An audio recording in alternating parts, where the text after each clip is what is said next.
Hello guys, welcome to our channel. Today I am going to show you how to delete comments on Facebook. Okay, so let's get started. Then first of all, click on Facebook app. Okay, then tap on menu option and select, tap on your profile, scroll down, then tap on comment option, scroll down,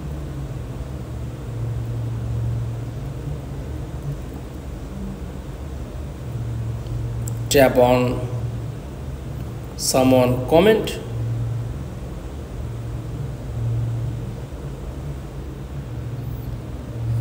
press this comment and tap on delete option. Just tap on delete and click on delete. Delete comments on Facebook. That's all. Thanks for watching. Please like, comments and subscribe. Thank you.